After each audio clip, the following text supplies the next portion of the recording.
Akashvani spot news. మానవత్వాన్ని మించిన మతం లేదు, పోరాడితే సాధించలేనిది ఏమీ లేదు. సత్యమేవ జయతే. Akashvani spot news.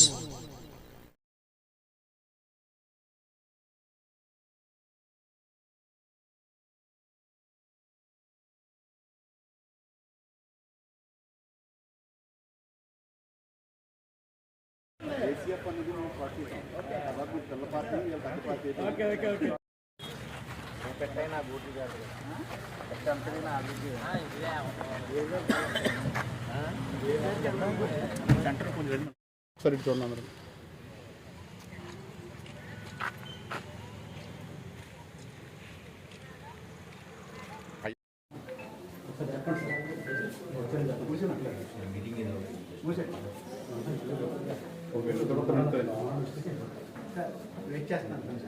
మనం ఆదా చేయాలంటే తమలాంటి పెద్దలు ముందుకు వచ్చి ఈ సమస్యను సాధ్యమైన త్వరగా పరిష్కరిస్తే మన ప్రజలకు ఎంతో మంది మంచి చేసినట్టు అవుతుంది సార్. డెఫినెట్గా మీరు మాకు సహాయం అందిస్తారని చెప్పి మేము నర్సీపట్నం జనసేన పార్టీ నుంచి మేము ముందుకు పెట్టడం జరిగింది. తిరిగే ఉన్నాను మొత్తం Subbareddypalem, BC colony, SC colony, Ayyan colony, Ayyanpalem, 9వ వార్డు మొత్తం ప్రతి దగ్గర కూడా సమస్య ఉన్నాయి. అందుకే ఫోటోలు తీసుకుని మేము ముందు పెట్టడం జరిగింది. థర్డ్ వేర్ ఒకసారి థర్డ్ వేర్ అంటే దీని పరిష్కారం ముందు మున్సిపాలిటీ దగ్గర మొదలవ్వాలండి. ఫస్ట్ మున్సిపాలిటీ వాళ్ళకి అప్లికేషన్ మాకు ఇచ్చి మాకు పలానా ఏరియాలో థర్డ్ వేర్ కావాలని చెప్పేసి మీరు ఒకసారి అనుకోండి ఇస్తే కౌన్సిల్ లో కూడా మేము వాళ్ళకి కూడా చెప్తాం. ఎస్టిమేషన్ వేస్తాము. ఆ ఎస్టిమేషన్ వేసి ఆ థర్డ్ వేర్ కావాల్సిన డబ్బులు వాళ్ళు కట్టేస్తే థర్డ్ వేర్ ప్రొవైడ్ చేస్తాం తప్పకుండా. అది సాల్వ్ చేద్దామండి. ఎందుకంటే 5 సంవత్సరాల నుంచి సమస్య నడిచిపోయిన మున్సిపాలిటీలో పర్లేదు. దీనివల్ల లైట్లు కూడా పోతున్నాయండి. 24 గంటలు తిరిగితే పోతాయి కదండి. కొంచెం సపోర్ట్ చేయండి. ప్రజలకు ఒక ముఖ్యమైన విషయం తెలియజేయడానికి ఈరోజు నర్సీపట్నం జనసేన పార్టీ తరఫున మేము అందరూ ఇక్కడ రావడం జరిగింది. ఇందులో ముఖ్యమైన విషయం ఏంటంటే ఒకసారి ఇది గమనించండి. నర్సీపట్నం మున్సిపాలిటీలో సుమారు 400 లైట్లు నిత్యం 24/7 వెలుగుతూ ఉన్నాయి. దీనికి కారణం ఏంటని మేము జనసేన పార్టీ నుంచి ఆరా తీయడం జరిగింది.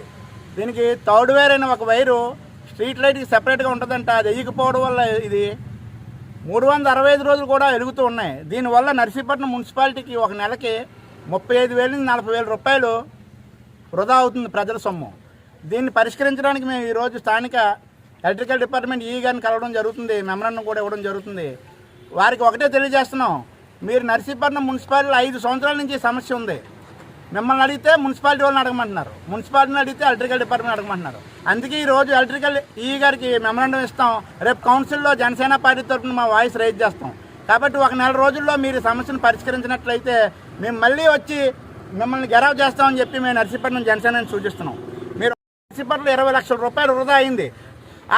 ఆ థర్డ్ వేర్కి ఎంత ఖర్చు అవుతుందని మేము ఆరాధిస్తే 1,00,000 రూపాయలు ఖర్చు అవుతుంది. మీరు 1,00,000 రూపాయలు ఖర్చుకు పెట్టకపోవడం వల్ల 20 లక్షల రూపాయలు ప్రజాధనం వృధా అయింది. ఎంత ఎనర్జీ పవర్, కరెంటు కూడా ఎంత వృధా అయింది. కరెంటు ఎంత కష్టపడి మన గవర్నమెంట్ తీసుకొస్తుంది. అధికారులు ఎందుకు ఇంత నిర్లక్ష్యంగా ఉన్నారు? మొన్నే చూసాం, అధికారుల మీద దాడులు జరిగితే మా జనసేన పార్టీ అధినేత పవన్ కళ్యాణ్ గారు ఎలా స్పందించారో. మీకు ఎంత అండగా జనసేన పార్టీ నిలబడుతుందో మీరు సరిగా పనిచేయకపోతే అంతా గట్టిగా నిలదీస్తామని చెప్పి మేము నర్సీపట్నం జనసేన పార్టీని సూటిగా అడుగుతున్నాం. మీరు ఒక నెల రోజుల్లో కానీ ఈ సమస్యను పరిష్కరించకపోతే కూటమి నాయకుల దగ్గరికి, మా అధినేత దగ్గరికి కూడా ఈ సమస్యను తీసుకెళ్లి ఇది తీవ్రతరం చేసి సమస్య పరిష్కారం అయ్యే వరకు జనసేన పార్టీ నుంచి మేము పోరాడతామని చెప్పి ఈ సందర్భంగా తెలియజేసుకుంటూ సెలవు తీసుకుంటున్నాం.